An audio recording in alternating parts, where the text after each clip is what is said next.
are those that think that if there's land, it needs to be exploited. But there are ways of exploiting the land that don't involve tearing it up. One way is to make a national park.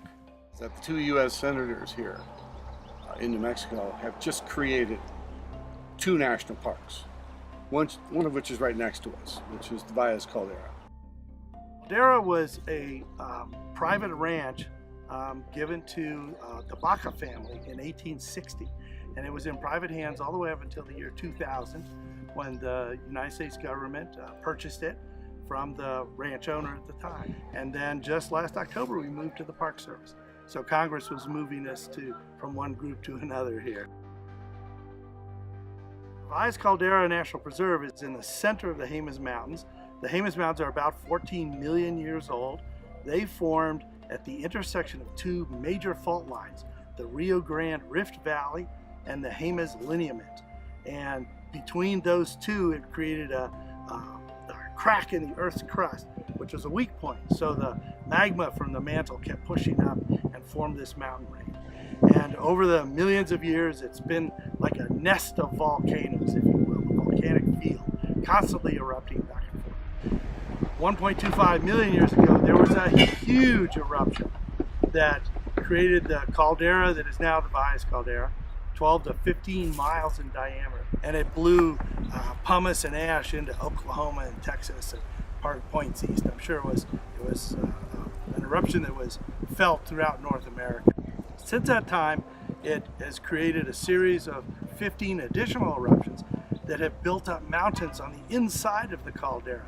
So we have this massive caldera, a ring of mountains, and then a huge mountain in the middle that's the main resurgent dome called Redundant Peak. That dome is over 11,250 feet tall right now. So it's built up over the last million years and created this enormously complex geologic landscape. The Jemez Mountains is a dormant volcano. It's not extinct, so it will erupt again.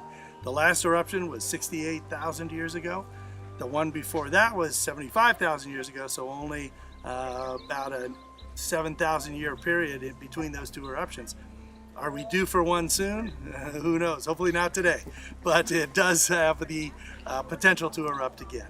But so far the seismographic data for the preserve looks very calm. One of the volcanic features of the Jemez Mountains are hot springs.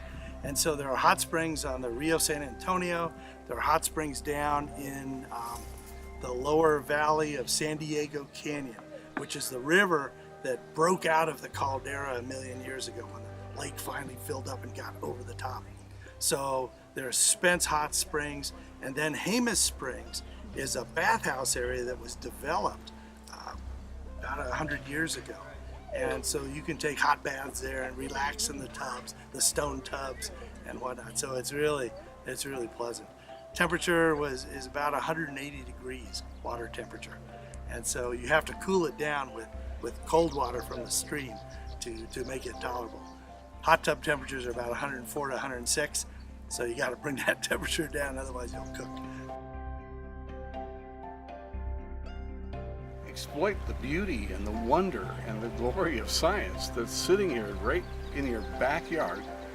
And for, I don't know what it is, $6 to get into the door? Come on. You can't find any kind of entertainment for $6. Try to get that kind of entertainment at Disneyland. I wish you luck.